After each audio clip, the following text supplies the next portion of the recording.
18절 말씀을 같이 보도록 하겠습니다. 오늘은 미움받는 사람, 사랑받는 사람이라는 주제를 가지고 요한복음 15장에 있는 말씀을 가지고 같이 보도록 하겠습니다. 말씀을 보기 전에 같이 기도하고 말씀 같이 보도록 하겠습니다. 하나님 감사합니다. 저희들에게 저희 화창한 주일 날을 허락하셔서 함께 모일 수 있는 또 공간이 있어서 감사하고 또 유튜브라는 이런 시스템을 통해서 또 함께 모일 수 있는 시간도 있어서 감사합니다.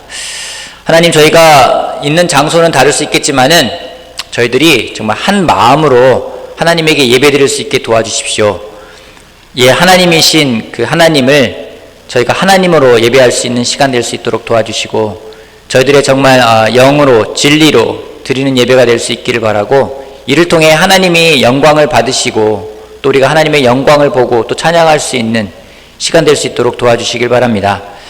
말씀을 전하고자 합니다. 이 말씀이 형제들, 자매들, 또 이 방송을 듣는 또 인터넷으로 참석하는 모든 사람들의 마음속에 심기는 말씀이 되어서 정말로 30배, 60배, 100배 하나님 말씀하신 대로 열매를 맺는 그런 시간이 될 수 있도록 주님 도와주시기를 다시 한번 기도를 드립니다.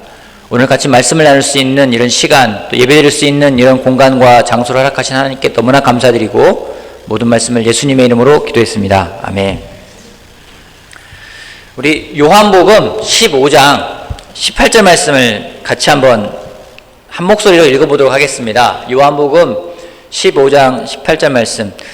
저는 개인적으로 예배를 드리는 분들이, 특별히 온라인으로 예배 드리는 분들도 많이 계시기 때문에 여러분들이 예배를 시청하는 예배가 아니라 함께 예배를 드리는 예배가 되기를 바랍니다. 자칫 우리가 드리는 예배가 그냥 시청하는 예배, 방송을 내가 보는 예배로 남기 쉬운 그런 상황입니다.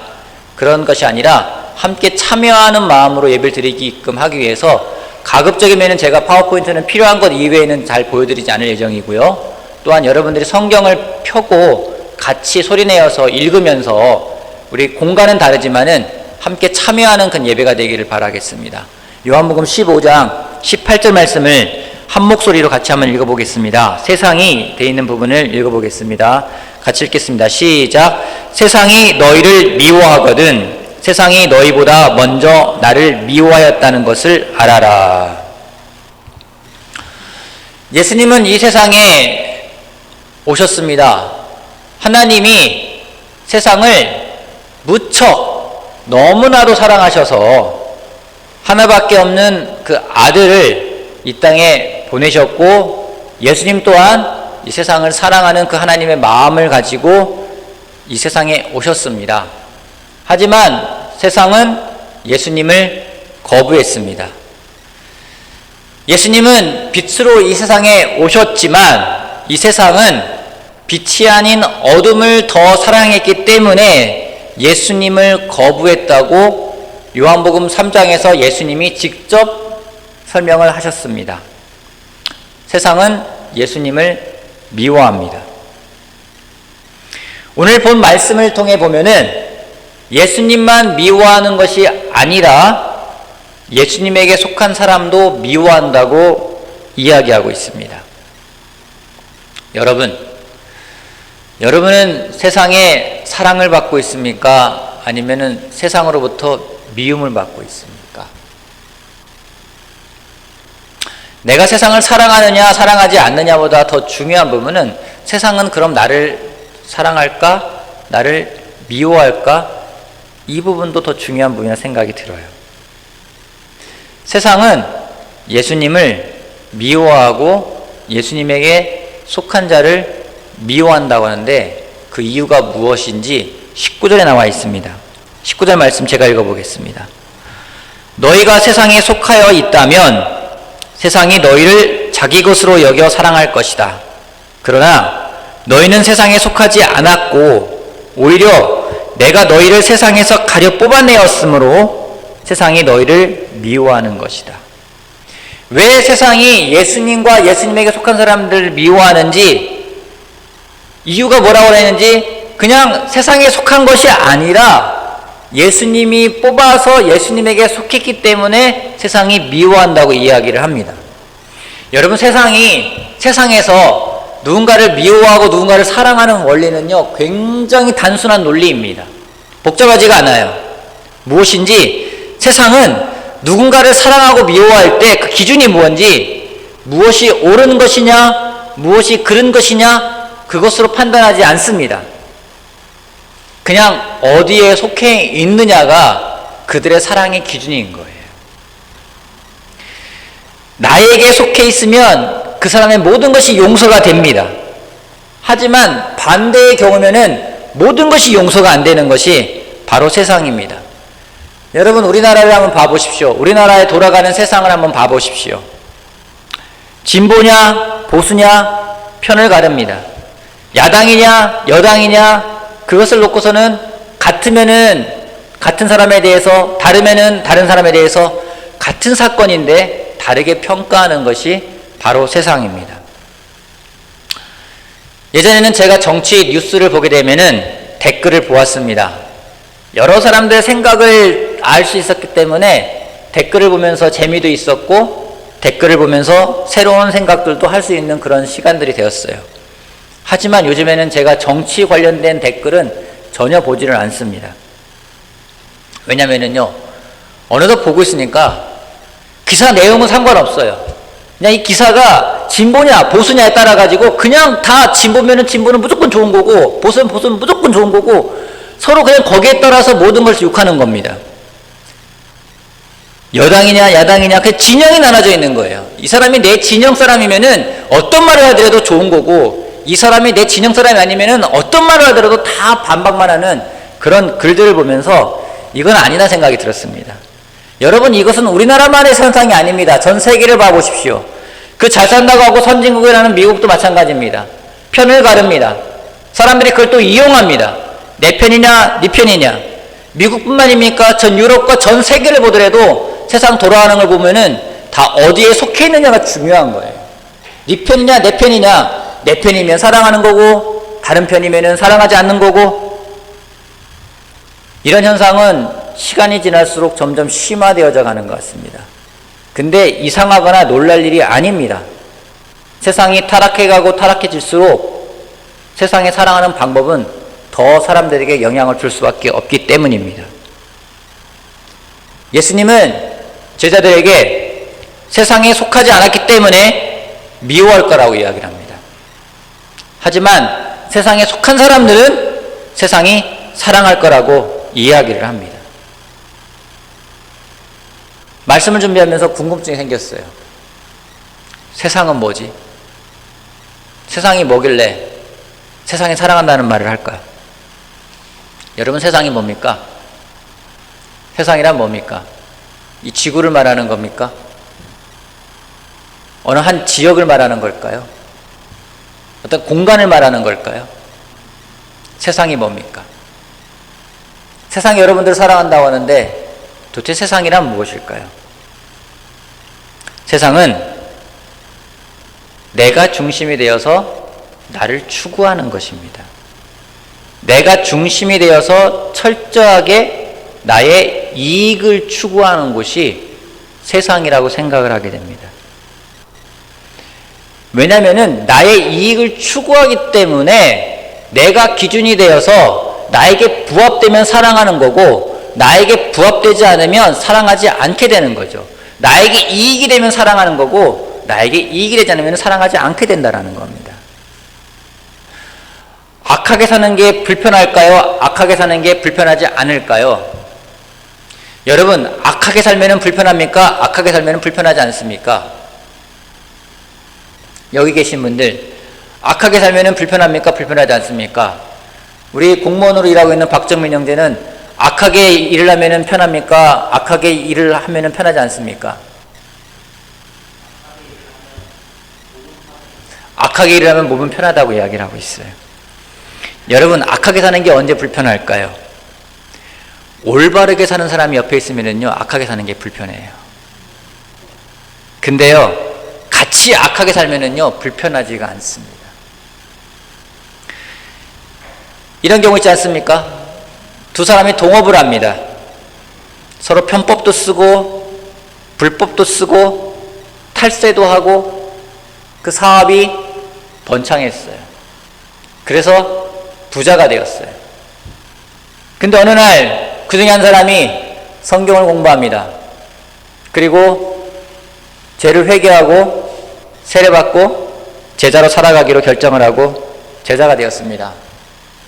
그 제자가 같이 동업했던 사람한테 가가지고 이야기를 합니다.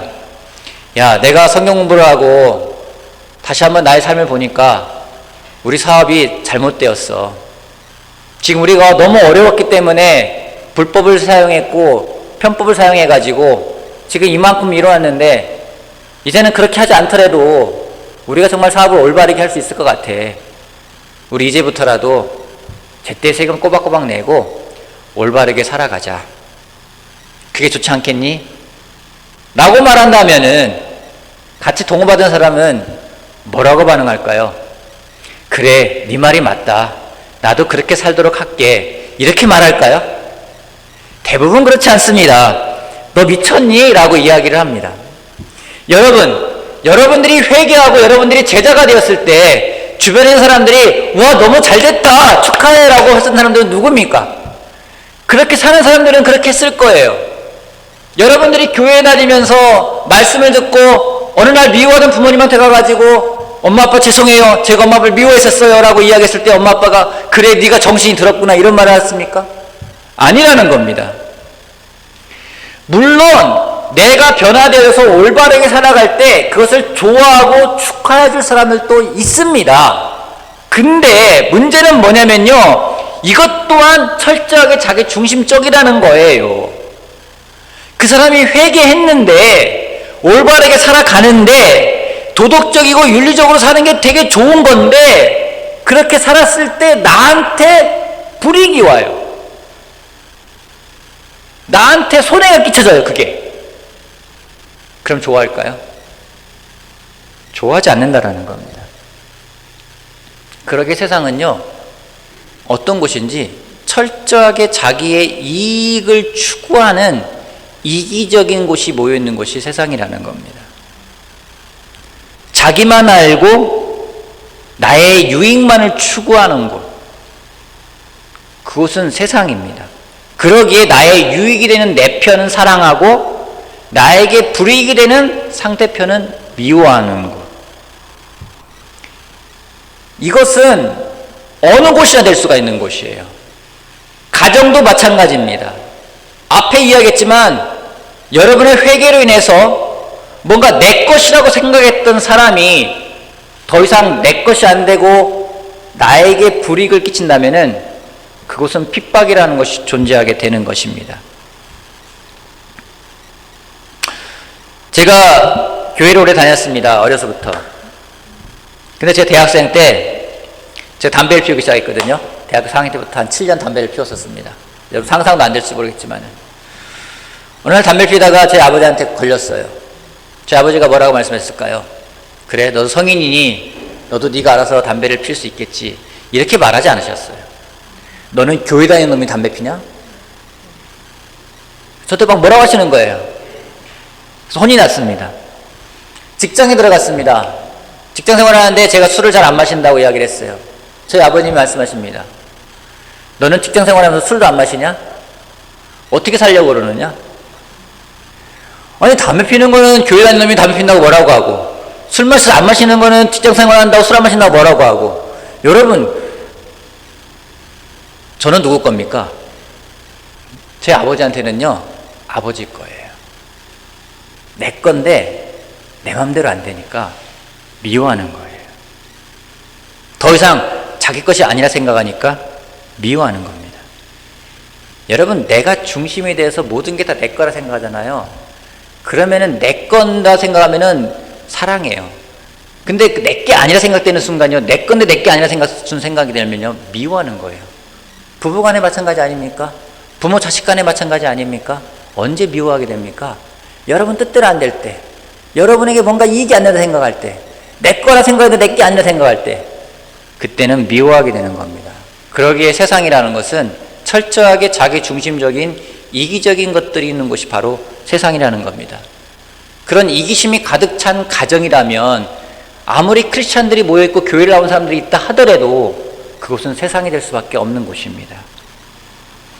제자로 살아간다는 것은 나 중심이 아니라 그리스도를 중심으로 살아가는 곳입니다. 제자는 내가 중심이 아니라 예수님을 중심에 놓고 내가 예수님 안에서 살아가는 사람들이 제자라는 것입니다. 그런 사람들은 세상으로부터 미움을 받을 수밖에 없습니다. 하지만 여러분 한번 질문해 보십시오. 여러분은 요즘 세상에서부터 사랑받고 있는지, 세상으로부터 미움을 받고 있는지. 제자로 살아가지만 미움받지 않고 살아갈 수가 있습니다. 언젠지 아십니까? 우리 고린도후서 2장 말씀 같이 보겠습니다. 참고로 고린도후서 2장 15절 말씀부터 16절 말씀까지 같이 한번 보겠습니다. 고린도후서 2장 15절에서 16절 말씀. 14절부터 읽어볼게요. 14절, 15절, 16절. 그러나 그리스도의 개선 행렬에 언제나 우리를 참가시키시고 그리스도를 아는 지식의 향기를 어디에서나 우리를 통하여 풍기게 하시는 하나님께 감사를 드립니다. 우리는 구원을 얻을 사람들에게서나 멸망을 당하는 사람들 가운데서나 하나님께 바치는 그리스도의 향기입니다. 그러나 멸망을 당하는 사람들에게는 죽음에 이르게 하는 죽음의 냄새가 되고 구원을 얻은 사람들에게는 생명에 이르게 하는 생명의 향기가 됩니다. 이런 일을 누가 감당할 수 있겠습니까? 여러분, 그리스도 살아간다는 것, 그리스도에게 택함받은 사람이라는 것에 대해서 바울이 이야기하는 건 뭔지, 그런 사람은 그리스도의 향기를 내는 사람이라고 이야기를 하고 있어요. 여러분, 이 부분을 바울이 이야기한 것은 당시에 로마 군대가 개선에 들어올 때 그 모양을 비유해서 쓴 내용입니다. 장군이 한 5,000명 정도 되는 사람들을 무찌르고 5,000명 이상 되는 사람들을 무찌르고 다시 돌아올 때는 개선 장군으로서 개선 행진을 만들어줍니다. 제일 먼저 누가 쓰는지 그 정치인들이라든가 그 로마의 원로들이 앞에서 맨 앞장서서 갑니다. 그 다음에 누구 가는지 전리품과 포로들이 쭉 끌려갑니다. 바로 포로과 전리품 뒤에는 제사장이 향을 피워서 향을 들고 따라갑니다. 그 뒤에는 장군과 그 가족들이 그 뒤에 네 마리의 백마가 이끄는 마차를 타고 행진해서 들어가는 겁니다. 광경이 대단히 놀랐겠죠. 근데 여기서 중요한 거는 그 향기라는 겁니다. 향을 피우는 이유는 여러 가지 있겠지만은 첫 번째는 전쟁에서 그 피비린내가 나기 때문에 그 냄새를 없애기 위해서 향을 피우는 목적도 있습니다. 하지만 그 향이 너무 진해서 온 도시의 향이 퍼집니다. 그러면 사람들은 뭔 생각할까요? 아, 전쟁에서 이겼구나, 큰 승리를 거뒀구나. 그렇기 때문에 로마 시민들에게는 그 향기가 어떤 소식이겠습니까? 기쁜 소식인 거예요. 하지만 포로로 끌려가는 사람들한테는 그 향기가 뭐가 되겠습니까? 아, 우리 죽을 날이 얼마 안 남았구나, 이제 죽겠구나. 그렇기 때문에 같은 향기지만 누군가에게는 멸망에 이르는 향기이고 누군가에게는 구원에 이르는 향기가 될 수 있다는 것이 바울이 그 개선 행진에 대한 내용 모습을 비유하면서 이 내용을 설명하는 부분입니다. 여러분, 마찬가지입니다. 그렇기 때문에 우리가 그리스도로서 향기를 내면은 세상에서 멸망받을 세상에서는 미움을 받을 것이지만은 구원을 원하는 사람들에게는 우리가 정말 그리스도의 향기가 될 거라고 이야기를 하는 거예요.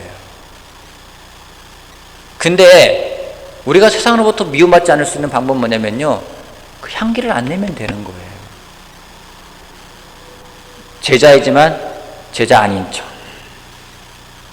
그리스도인이지만 세상에 묻어서 전혀 표시나지 않는 그리스도인,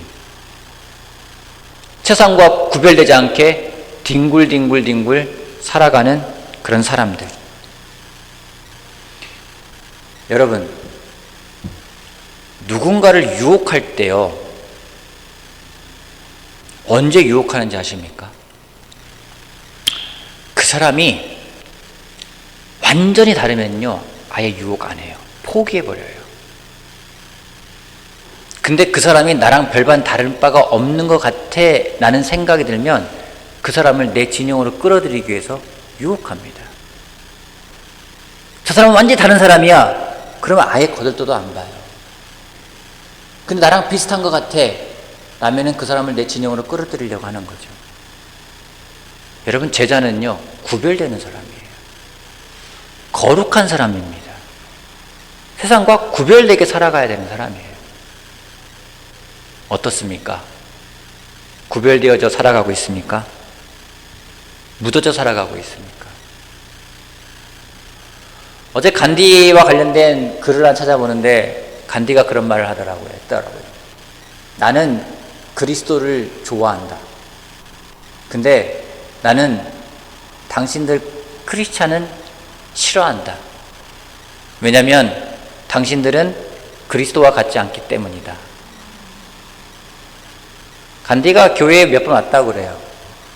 근데 보니까 니네 별반 다를 바 없네? 싶어가지고 더 이상 예수라는 분을 믿지 않았다라는 겁니다. 나보다 못하네? 이 생각이 든 거예요. 여러분, 우리가 그리스도의 향기를 유지해야 됩니다. 그 향기를 유지할 수 있는 방법이 무엇일까요? 저는 십자가라고 생각을 합니다. 십자가를 잃어버리는 순간 우리들에게 그리스도의 향기는 없어져 버립니다. 마가복음 10장 말씀을 잠깐 볼게요. 마가복음 10장 10장 32절 34절 말씀을 제가 읽어보겠습니다. 마가복음 10장 32절 34절. 그들은 예루살렘으로 올라가고 있었다. 예수께서 앞장서서 가시는데 제자들은 놀랐으며 뒤따라가는 사람들은 두려워하였다. 예수께서 다시 12제자를 곁에 불러놓으시고 앞으로 자기에게 닥칠 일들을 그들에게 일러주시기 시작하였다. 보아라, 우리는 예루살렘으로 올라가고 있다. 인자가 대제사장들과 율법학자들에게 넘어갈 것이다. 그들은 인자에게 사형을 선고하고 이방 사람들에게 넘겨줄 것이다. 그리고 이방 사람들은 인자를 조롱하고 침뱉고 채찍질하여 죽일 것이다. 그러나 그는 사흘 후에 살아날 것이다.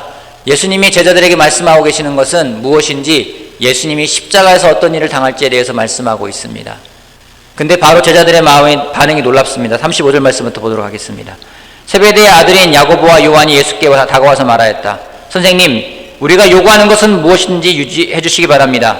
예수께서 그들에게 말씀하셨다. 너희는 내가 너희에게 무엇을 해주기를 바라느냐? 그들이 그에게 대답하였다. 선생님께서 영광을 받으실 때 하나는 선생님의 오른쪽에 하나는 선생님의 왼쪽에 앉게 해주십시오. 여러분, 예수님이 십자가를 영광이라고 이야기했습니다. 내가 십자가의 영광을 받을 것이다 얘기했는데 제자들에게 십자가는 없는 거예요. 영광만 있는 거예요. 예수님이 영광 받으신데 드디어 왕이 되는구나. 그들에게는요, 십자가가 없어지니까 세상이 왕인 거예요. 그러게 부탁합니다. 주님께서 영광을 받으실 때에 제가 오른쪽에 얘가 왼쪽에 있게 해주세요. 같이 십자가에 매달리겠다는 얘기가 아니에요.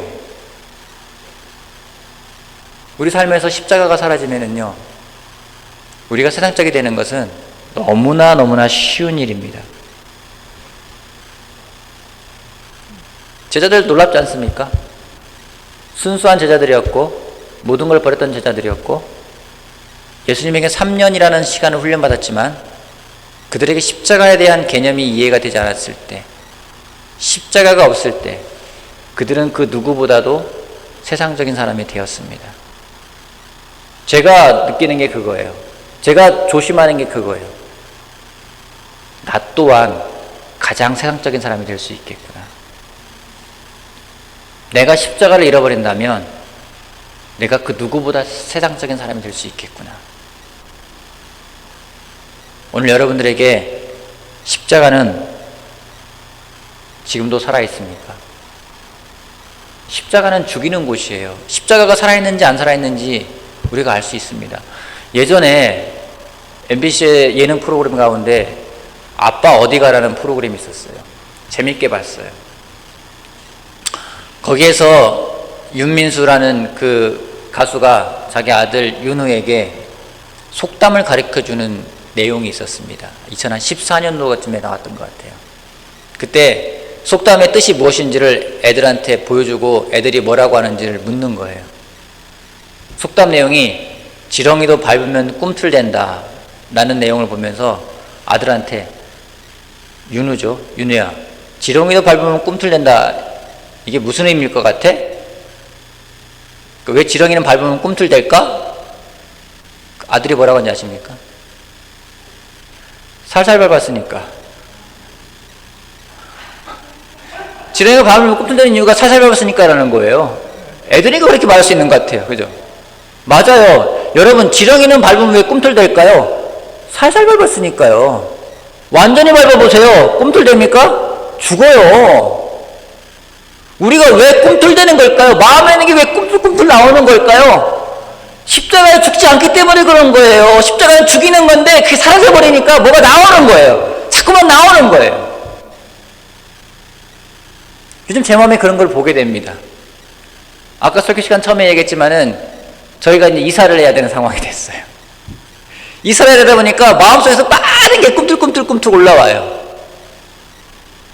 믿고 맡긴다 생각하지만은요, 기도할 때는 믿고 맡기는 것 같은데 현실에 보면 뭐가 막 꿈틀꿈틀 올라와요.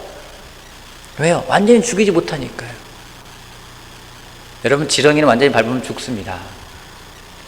근데요, 살짝 밟으면은요, 죽지를 않아요. 어떻습니까? 여러분은 세상으로부터 미움받고 있습니까? 아니면 세상과 더불어 살고 있습니까? 요즘 세상이 편안하십니까? 한번 질문해 보세요. 여러분, 온 가족이 앉아서 TV에서 주말에 나오는 예능 프로그램을 보고 있는데 그 프로그램에서 음담패설이 난무하고 욕설이 나오는데 그것을 보고 웃고 계십니까? 그것이 거북해지십니까? 잔인한 영화를 보거나 야한 영화를 보면서 그것을 예술로서 즐기고 계십니까? 아니면은 마음에 부대낌이 있으십니까? 오늘 아침에 뉴스를 하나 봤어요. 신문 기사를 하나 봤어요. 미국에 버몬트라는 주가 있습니다. 내용이 이런 내용이에요. 미국의 버몬트 주가 내년부터 미국에서는 처음으로 관내 공립 중고등학교 학생들에게 무료로 콘돔을 나눠주기로 해 화제다. 미국 50개 주 가운데 처음 실시되는 이번 정책은 상당수 중고생이 잦은 성관계를 갖고 있어 자칫 원하지 않는 임신을 하거나 성병에 걸릴 수 있다는 우려에 따른 것이다. 여러분, 제가 정치 댓글은 안 보는데요, 이런 시사와 관련된 댓글은 보거든요. 이 시사에 대한 댓글이 뭔지 아십니까? 대부분 사람들이요, 우리나라도 빨리 도입해야 된다는 거예요. 맞는 겁니까? 이 기사를 보면서 좋은 아이디어야, 우리도 그렇게 해야 돼,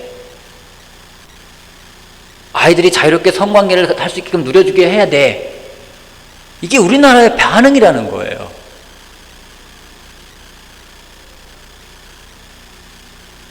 그렇게 반응하면 그 사람은 깨어있는 사람입니까? 그 사람은 뭔가 의식에서 살아있는 사람입니까? 세상이 그렇습니다. 세상이 그렇습니다.